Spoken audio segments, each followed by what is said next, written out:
Would you like to learn from Hannah?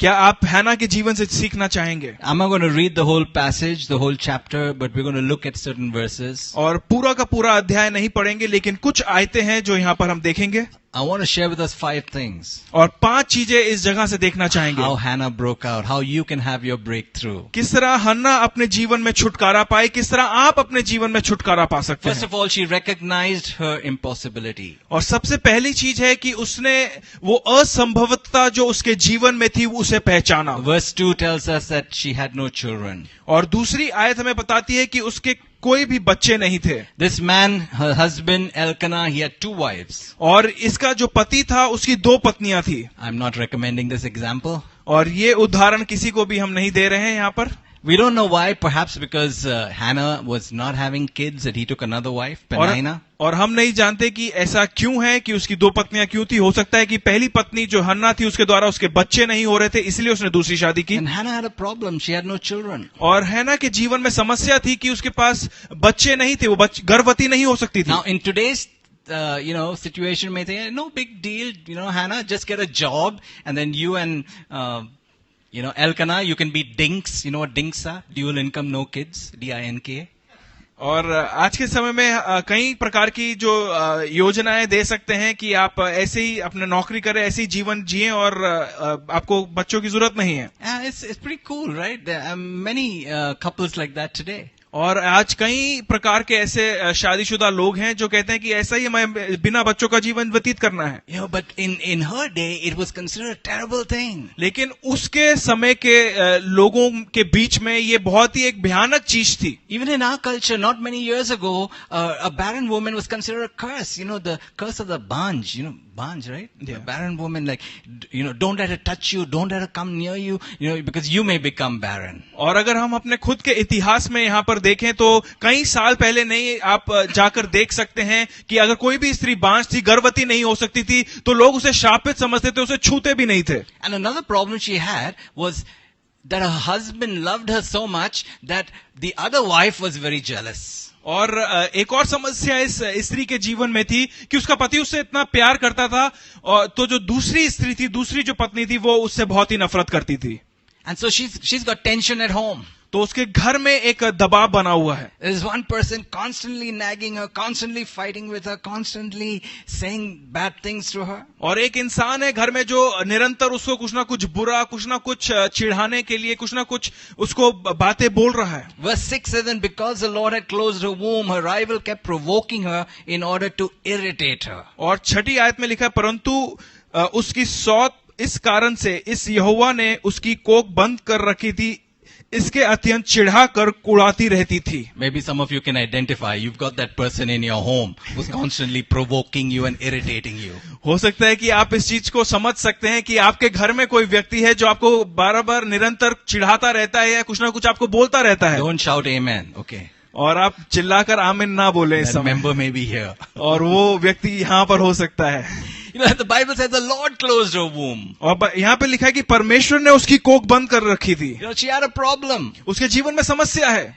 Sometimes we think that situations happen in our lives. और कभी-कभार हम सोचते हैं कि हमारे जीवन में कुछ परिस्थितियां होती हैं. We think, God, where are you? और हम कहते हैं, परमेश्वर तू कहाँ है? Don't you care about my situation? क्या तू मेरी परिस्थिति के बारे में चिंता नहीं करता? I've found that in our lives we have problems either because we created them. और हम विश्वास करते हैं कि हमारे जीवन में जो समस्याएं हैं वो या तो कभी-कभार जो हम उनको बना देते हैं, or the devil is attacking us, या जो शत्रु शैतान है वो हमारे विरोध में है. maybe through people, हो सकता है लोगों के द्वारा, or situations, या परिस्थितियों के द्वारा. but no matter what the source of your problem, लेकिन ये मायने नहीं रखता कि क्या सूत्र है आपकी जीवन की समस्याओं का. the Lord is sovereign over it. लेकिन जो परमेश्वर है वो उन सब के ऊपर प्रभु है. We don't know what her we have a gynecologist here today, but we don't know what her gynecological condition is, but the Bible says the Lord closed her womb. और हम नहीं जानते कि उसकी क्या प्रकार की समस्या थी, क्या गायनोलॉजिकल प्रॉब्लम थी, लेकिन यहाँ पे लिखा कि परमेश्वर ने उसके कोख को बंद कर रखा था. Amen. And sometimes we wonder, God, why do you allow us to go through such trouble? और हम कभी कभी परमेश्वर कहते हैं, परमेश्वर तू क्यों ऐसा करता है कि हम ऐसी समस्याओं में से होकर जाते हैं. Last year we did I think it was last year before, we did a marriage seminar. और पिछले साल एक मैरिज सेमिनार किया था कलीसिया How में। many of you were in the marriage seminar? उस मैरिज सेमिनार में कितने लोग थे यहाँ से? Very few of you. But, in that seminar, one of the things that came out, that marriage is not for happiness, but for holiness.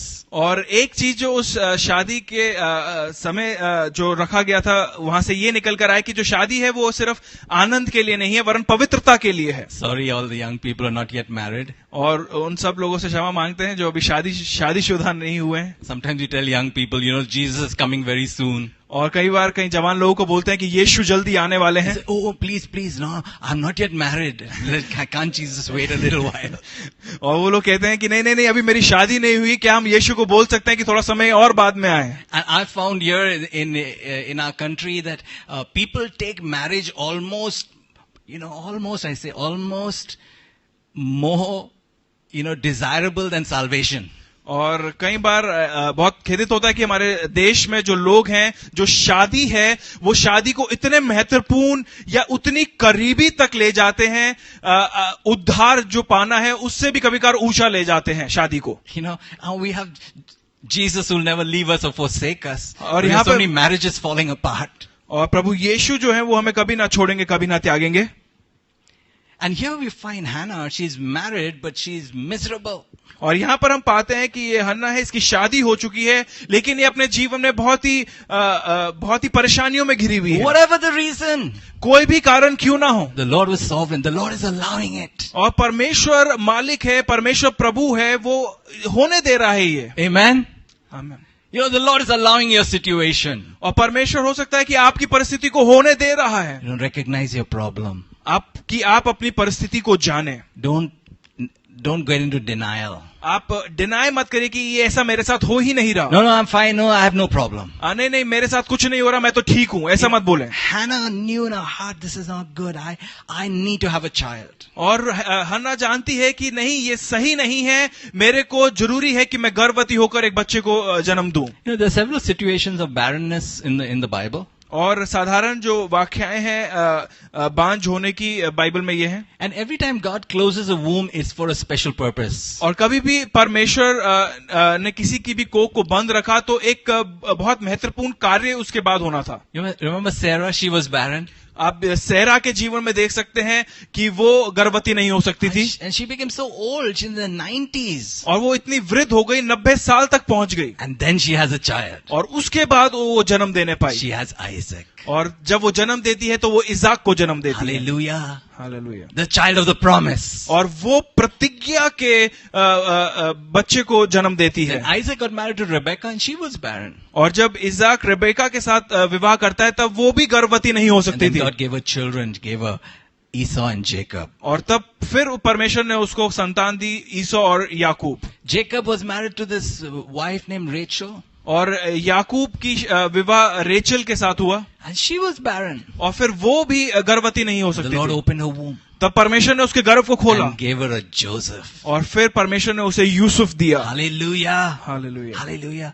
We find then Samson's mother, she was barren. और हम सैमसून के जीवन से देखते हैं कि उसकी माँ भी गर्भवती नहीं हो The सकती Lord थी। opened her womb and gave us Samson, a judge of Israel. और फिर परमेश्वर ने उसके गर्भ को खोलकर एक न्यायाधीश ठहराने वाले सैमसन को पैदा किया। In the New Testament, Elizabeth was barren. और नए नियम में इलिजाबेथ जो है वो गर्भवती नहीं हो सकती God थी। opened her womb and gave her John the Baptist. और परमेश्वर ने उसके गर्भ को खोला और यूहन्ना बपतिस्मा दाता का जन्म हुआ। Hallelujah. Hallelujah. And none of these ladies would have thought, praise God for my barrenness, I'm going to have a great child. और इन किसी भी स्त्रियों ने ये नहीं सोचा होगा कि अरे मेरी जो गर्भवती नहीं हो सकती कि ऐसा परमेश्वर मेरे साथ करेगा कि मुझे एक प्रतिज्ञा का बच्चा देगा। God has a special plan for my life. कि परमेश्वर के पास मेरे लिए एक बहुत बड़ी योजना है। And neither did Hannah know. और हन्ना भी नहीं जानती थी। Or she's just going through this problem. और वो सिर्फ अपनी समस्या में घिरी हुई है, समस्या को देख रही है। The torment, the taunting. और वो जो समस्या और जो उसको सताव सहना पड़ रहा है। Number one, recognize your problem. सबसे पहला है अपनी परिस्थिति को जानिए, पहचानिए। Amen. It's okay to have problems. और ये सही है, ठीक है कि आपके जीवन में समस्याएं हों। Can you turn to your neighbor and say, it's okay to have problems? क्या आप अपने पड़ोसी को बोल सकते हैं ठीक है जीवन में समस्या होना?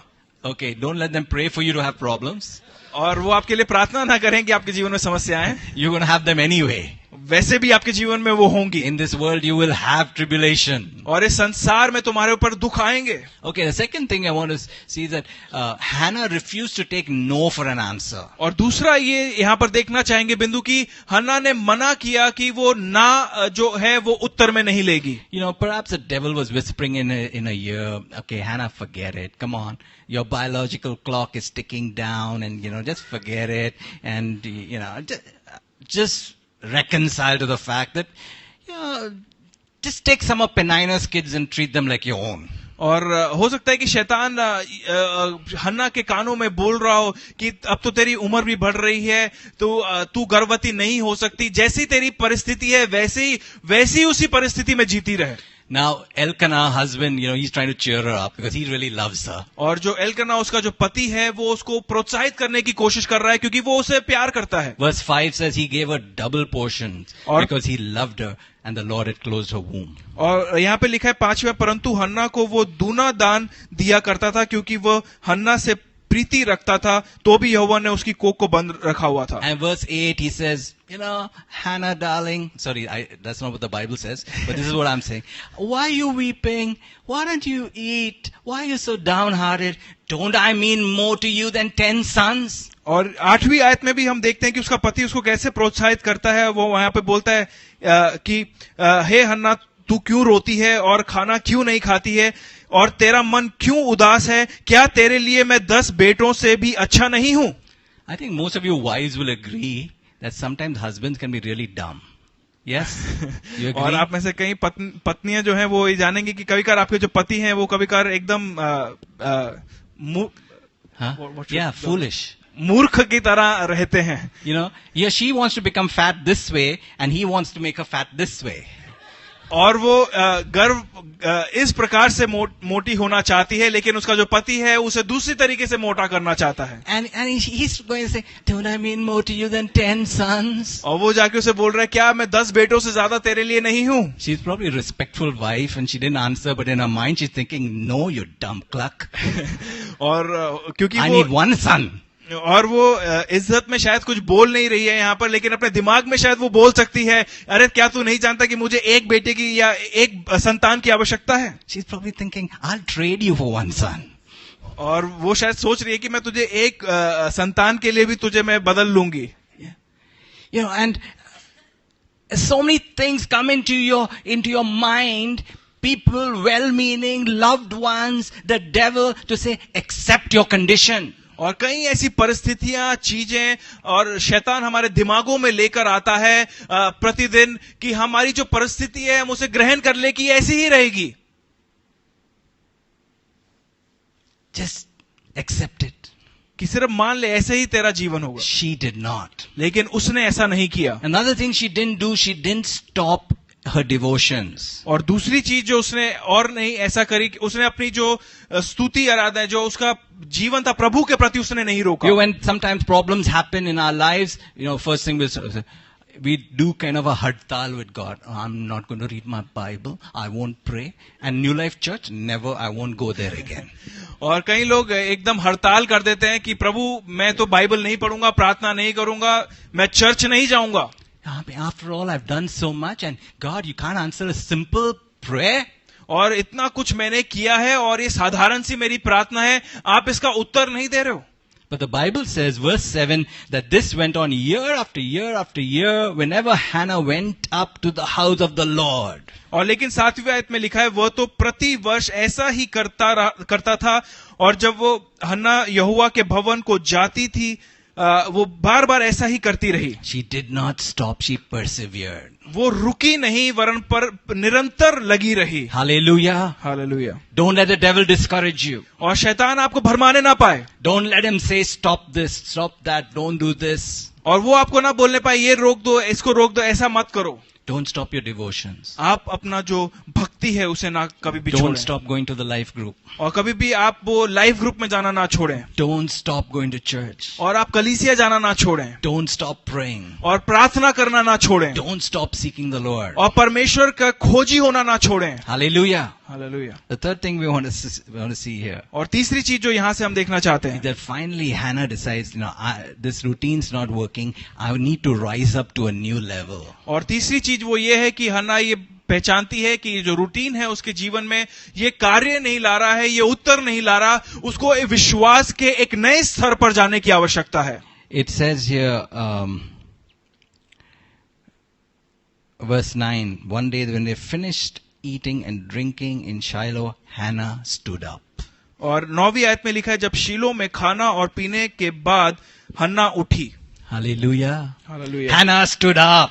हन्ना उठी, She rose to a new level. वो एक नए स्तर तक उठी।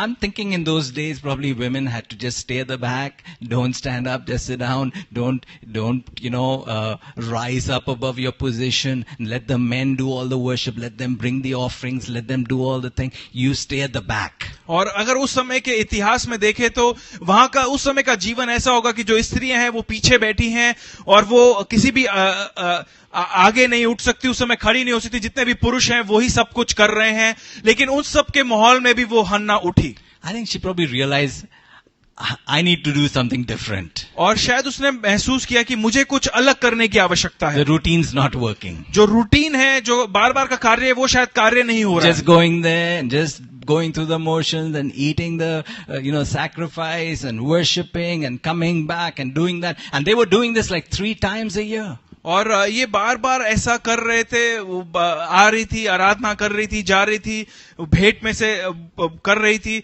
लेकिन उसने जाना कि ये उसके लिए अब कार्य नहीं हो रहा है ऐसा। He said, I can't take it anymore. उसने एक रीति से कहा कि मैं इसको और अपने जीवन में ऐसा होने नहीं दे I'm going to सकती, get a hold of God. और मैं परमेश्वर को थामूंगी।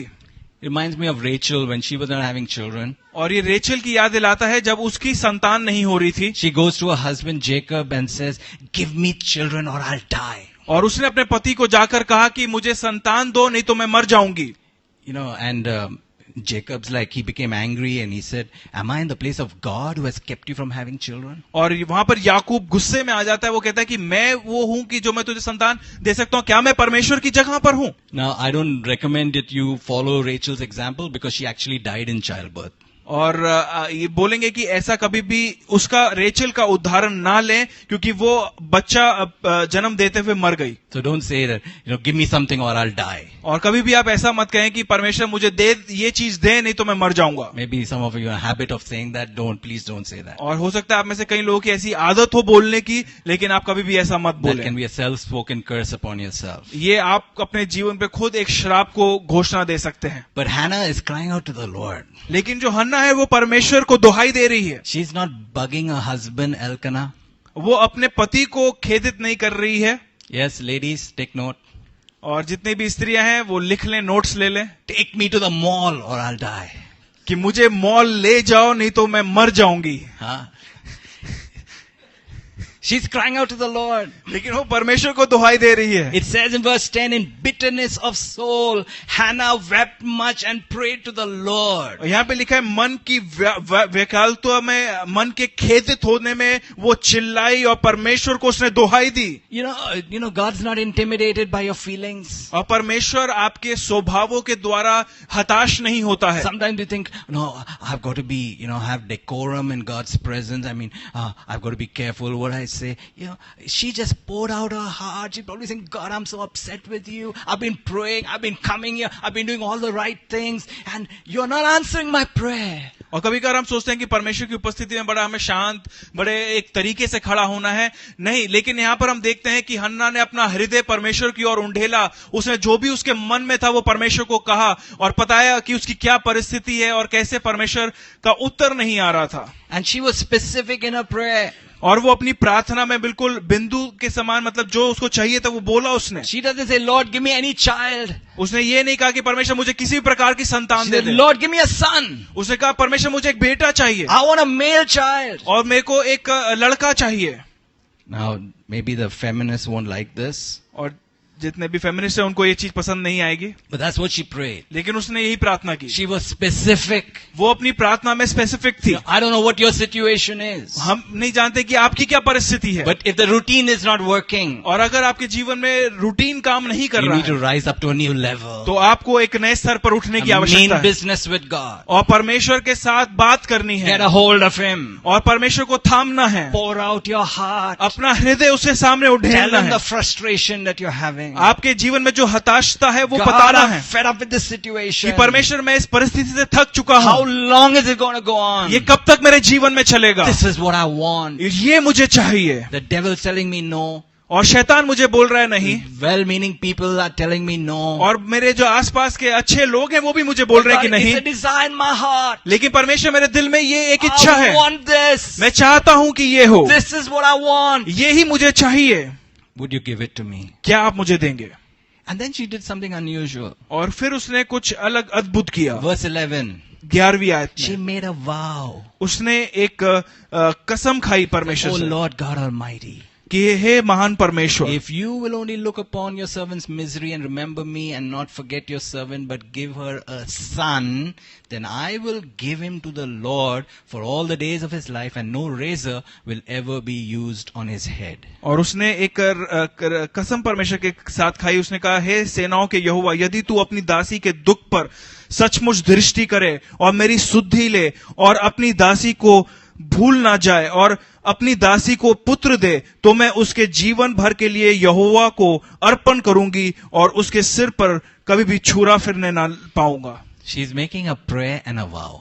और वो एक प्रार्थना और उसके साथ एक कसम खा रही है. At offering, Pastor Esther was sharing with us about how prayer plus giving becomes a memorial. और कैसे, जैसे पास्टर एस्था हमारे साथ बांट रही थी कि कैसे आराधना और देना दोनों परमेश्वर के सामने एक यादगार की तरह बन जाता In है. the book of Leviticus, where it talks about the offerings, और जहाँ लय व्यवस्था की पुस्तक में जहाँ भेंट के बारे में बातें की जाती हैं, this talks about a memorial portion. और वहां पर एक यादगार भेंट के बारे में लिखा गया है. And the memorial portion is in Leviticus chapter 2 verse 2. और लय व्यवस्था 2 और उसकी दूसरी आयत में यहाँ पर लिखा हुआ है, When you offer a flour offering of wheat flour, whatever flour, और आटे की जब भी आप भेंट देते थे उस समय में, and a little oil, और उसके साथ कुछ तेल, some of that flour and some oil and incense is laid aside.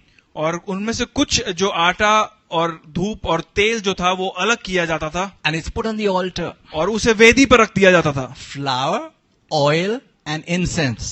आटा, तेल और धूप. Amen. And what does it say? It says it becomes, this is a memorial portion on the altar, an offering made by fire, an aroma pleasing to the Lord. और वहां पे लिखा गया है कि एक यादगार के लिए वो भेंट को परमेश्वर की वेदी पर रखा जाता था. आग के द्वारा उसे जलाकर जो धूप निकलती थी उसमें से वो परमेश्वर के सम्मुख जाती थी. In the Bible, incense speaks of prayer. और बाइबल में जो धूप है वो प्रार्थना को दर्शाती है. So it's not only prayer that's coming up from the altar, और सिर्फ वेदी से सिर्फ प्रार्थना नहीं निकल but रही है, it's also the offering. और लेकिन उसके साथ जो भेंट है वो भी जा रही है. Offering and prayer. और भेंट और प्रार्थना. God suddenly takes notice. और एकदम से परमेश्वर उस पर दृष्टि डालता है. I guess his nostrils are programmed for that. और उनके जो सूंघने का जो तरीका है वो उसमें जुड़ जाता है. That aroma gets his attention. और वो जो सुगंध निकल रही है वो परमेश्वर की नजरों को उस जगह ले And जाती it's है. almost like he looks down and says, oh, it's coming from there. I've got to bless. और एकदम से ऐसा है कि उनको दिखता है कि यहाँ से आ रहा है और मुझे इस जगह पर आशीष देनी है. And this is what Hannah was doing. और यही हन्ना कर रही थी. Her prayer, उसकी प्रार्थना her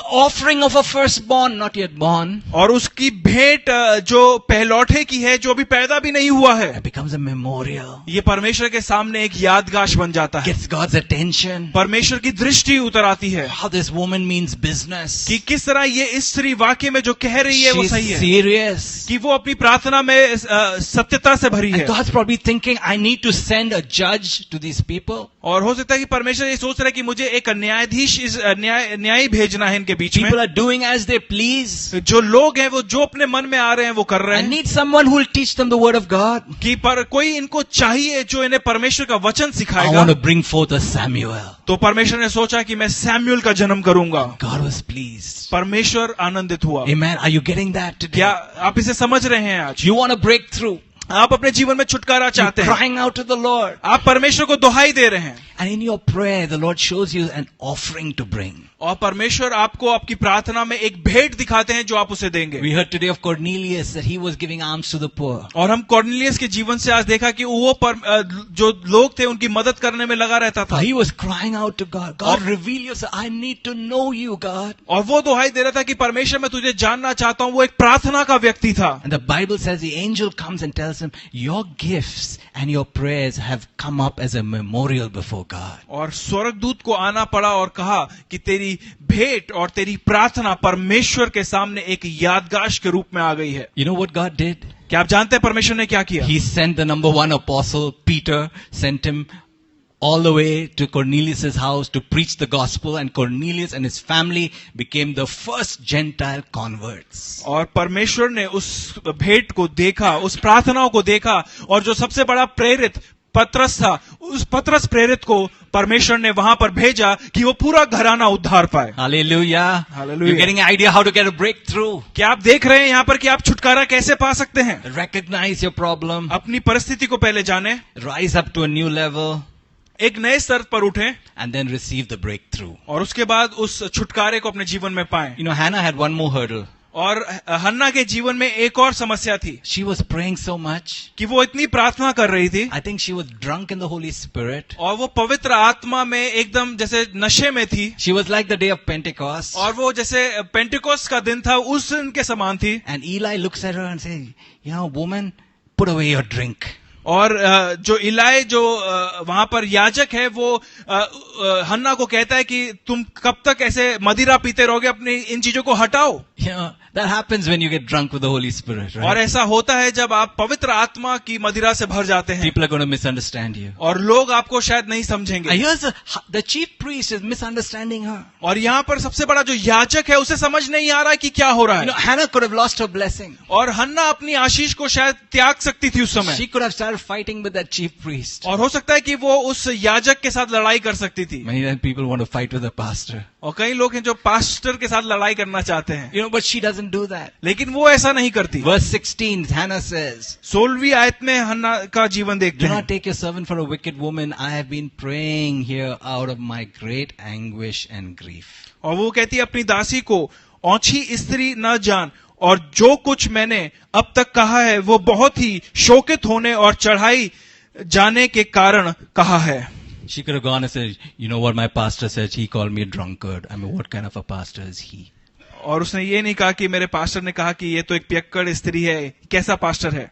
I mean, terrible. Don't go to that church. और उसने ये नहीं कहा कि अब मैं वो कलीसिया में नहीं जाऊंगी। Here I was filled with the Holy Spirit. और मैं तो पवित्र आत्मा से भरी हुई थी, Praying in tongues and just swaying under the anointing. और मैं तो अन्य भाषा में प्रार्थना कर रही थी और पवित्र आत्मा में झूम रही थी। And he calls me a drunkard. और उसने मुझे पियक्कड़ बोल दिया। But she doesn't do that. लेकिन उसने ऐसा नहीं किया। She's not going to miss her blessing. वो अपनी आशीष को नहीं छोड़ेगी। She's not come this far to leave her breakthrough. वो इतनी दूर नहीं आई है कि अब अपने आशीष को छोड़ दे।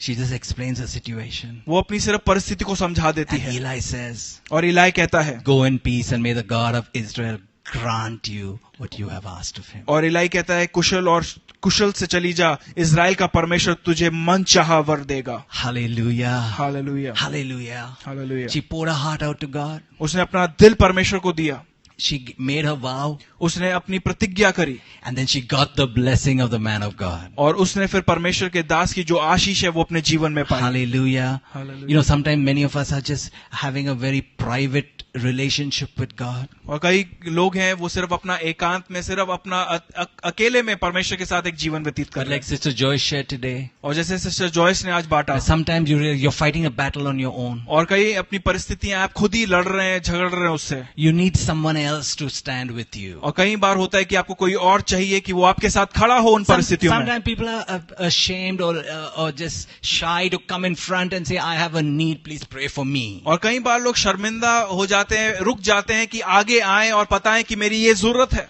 But Hannah got the blessing of Eli. लेकिन हन्ना ने इलाई के जीवन से अपने जीवन में आशीष He pi. said, may the God of Israel grant you what you have asked of him. और उसने कहा कि इजराइल का परमेश्वर तेरे को मन चाहा वर दे. And verse 20 says, और 20वीं आयत in कहता the है, course of time, Hannah conceived and gave birth to a son. तब हन्ना गर्भवती हुई और समय पर उसके एक पुत्र हुआ And she named him Samuel, और उसका नाम शमूएल रखा, saying, because I asked the Lord for him. क्योंकि वह कहने लगी मैंने यहोवा से मांगकर इसे पाया है. That's why the name Samuel is such a popular name. और इसलिए जो शमूएल नाम है वो बहुत ही एक पॉपुलर नाम Any है. Samuels here? कोई भी शमूएल है यहाँ पर? Maybe middle name. Or maybe you want the name. Samuel means God has heard. और शमूएल का मतलब है कि परमेश्वर ने सुना है. She asked of the Lord and God heard. उसने परमेश्वर से मांगा और परमेश्वर ने दिया. Amen. And God wants to give you a Samuel. और परमेश्वर आपको एक सैमुएल देना चाहता है. Whatever you're asking of him. जो भी आप उससे मांग रहे हैं. Maybe it's a job. हो सकता है एक नौकरी हो. Maybe it's a financial breakthrough. हो सकता है कि आर्थिक रीति से आपको छुटकारा चाहिए. Maybe it's a healing in your body. हो सकता है कि आपके शरीर में कोई चंगाई हो. Is anything too hard for the Lord? क्या परमेश्वर के लिए कुछ भी मुश्किल है? Is anything impossible for the Lord? क्या परमेश्वर के लिए कुछ भी असंभव He's है? looking for us. वो हमें ढूंढ रहा है Rise up to a new level. कि आप एक नए स्तर पर उठें. Mean business with God. परमेश्वर के साथ सही से काम करें Lay hold of him. और आप उसे थाम लें. So I'm not going to leave you till you answer my और prayer. आप बोले परमेश्वर को मैं तब तक आपको नहीं छोड़ूंगा परमेश्वर जब तक आप मेरा उत्तर ना दें. I'm going to make this offering. और मैं ये आपको भेंट दूंगा. And my last point. और आखिरी बिंदु We need to return our vows. कि हमारी जो हमने प्रतिज्ञाएं परमेश्वर के साथ की हैं वो करना जरूरी है. Sometimes we promise a lot of things. और कई बार हम बहुत सी चीजें प्रतिज्ञा करते हैं. You know, they call it foxhole Christianity. When you're in the foxhole and the bullets are flying, you can tell God anything. Oh God, save me from this. I'll do anything. I'll give you my life. I'll serve you. Just save me from this. और कई लोग इसे लोमड़ी के खड्डे में जाने वाली मसीहत बोलते हैं कि जब गोलियां चल रही हैं तो उस गड्ढे में घुसकर हम बहुत सी प्रार्थनाएं करते हैं. परमेश्वर तू मेरे लिए ये कर दे, मेरे लिए ऐसा हो जाए तो मैं तेरी सेवा करूंगा, मैं ये करूंगा, मैं वो करूंगा. And then when it happens and God delivers you, you say, oh wow, praise God, no bullet hit me. और जब परमेश्वर आपका उत्तर दे देता है प्रार्थना का तो वो व्यक्ति निकल कर कहता है अरे धन्यवाद हो, मेरे को कोई भी गोली नहीं लगी. And vows? What vows? When vows? No. कौन I सी don't प्रतिज्ञा? remember any vows. कौन सी प्रतिज्ञा, कौन से वादे, मुझे कोई याद नहीं कौन से वादे मैंने किए थे परमेश्वर को. But Hannah remembered her vows. लेकिन हन्ना ने अपनी उस वाचा को याद रखा. Verse 22, after the boy was weaned, he says, after the boy is weaned, I will take him and present him before the Lord, and he will live there always. और 22वीं आयत में हम देखते हैं कि उसने कहा कि जब बच्चा दूध छूट जाएगा तो वो परमेश्वर के सामने उसको लाकर वो प्रतिज्ञा को पूरा करेगी. Can you imagine that? क्या आप इसे सोच सकते हैं? This son that she wanted so much, वो बच्चा जो वो अपने जीवन में चाहती थी and that she's nursing him at her breast and looking after him and raising him up till he can look after himself, and she takes him and leaves him in the house of God. और आप क्या सोच सकते हैं कि वो बच्चा जो वो चाहती थी वो बच्चा उसको मिलता है और वो उसे दूध पिलाती है, उसकी देखभाल करती है कि जब तक वो अपने पैरों पर ना खड़ा हो जाए, और जैसे ही वो बड़ा होता है थोड़ा सा वो जाकर उसे परमेश्वर के सामने दे देती है. Yeah, I know that this woman definitely was not from North India. और जानते हैं कि ये जो स्त्री है ये उत्तरी भारत से बिल्कुल भी नहीं थी. She didn't say, हाँ हाँ जरूर जी, और उसने ये नहीं कहा yes yes I will do this and forgot everything about it. और उसके बाद सब कुछ भूल गई. No, she meant business. लेकिन उसने जो कहा वो किया. She kept her vow. उसने अपने वादे को पूरा किया. And the Bible says, और परमेश्वर का वचन कहता है, 1 Samuel chapter 2 verse 21, और पहला शमूएल दूसरा अध्याय उसकी 20वीं आयत, and the Lord was gracious to Hannah. कि परमेश्वर हन्ना के जीवन में अनुग्रहकारी था. She conceived and gave birth to 3 sons and 2 daughters. और उसके बाद उसने 3 और पुत्रों को और 2 बेटियों को और जन्म दिया. Hallelujah. Hallelujah. Amen. She gave 1 son and got 5 children. और उसने एक पुत्र परमेश्वर के सामने दिया और 5 और पुत्रों से वो आशीषित हो गए। Meanwhile, the boy Samuel grew up in the presence of the Lord. और उस समय के बीच में जो बालक शमूएल था वो परमेश्वर की उपस्थिति में बड़ा होता रहा। Hallelujah. Let's stand Hallelujah. this morning. आइए सुबह हम खड़े हो जाएं। Let's just ask ourselves, what is the situation that you are in? आप परमेश्वर से पूछें और जानें कि वो कौन सी परिस्थिति है जिसमें आप हैं। What is the breakthrough that you are looking for? वो कौन सा छुटकारा है जो आप ढूंढ रहे हैं। The God of the Bible, the God of Hannah, परमेश्वर का जो बाइबल का जो परमेश्वर है, जो हन्ना का परमेश्वर है, He is the God and Father of our Lord Jesus Christ. वो हमारे प्रभु यीशु का पिता है। And He has promised to bless us with every spiritual blessing in the heavenly realms. और उसने हमें प्रतिज्ञा दी है कि वो स्वर्गीय स्थानों में हमें हर प्रकार की आत्मिक आशीष देता है। No matter what your situation is, ये मायने नहीं रखता कि आपकी परिस्थिति क्या है, God is in control. परमेश्वर नियंत्रण में है। He is allowing it. वो होने दे रहा है। He is interested in your spiritual growth. वो चाहता है कि आप आत्मिक रीति से बढ़ें। Will you mean business with Him? क्या आप परमेश्वर से सिधाई से Will चलेंगे? you get a hold of God? क्या आप परमेश्वर को थामेंगे Say, God, I need a breakthrough. कि परमेश्वर मुझे छुटकारा I चाहिए, need a deliverance. मुझे एक छुटकारा I चाहिए, need a change. मुझे एक बदलाव चाहिए। God, I'm willing to do what it takes. परमेश्वर मैं वो करने को तैयार हूँ जो चाहिए करने I'm की willing to आवश्यकता है, give my first fruit. और मैं अपना पहला पहलौठा आपको देने को I'm तैयार willing हूँ, to honor you with the firstborn. और मैं अपने पहलौठे के द्वारा आपका आदर करने के लिए तैयार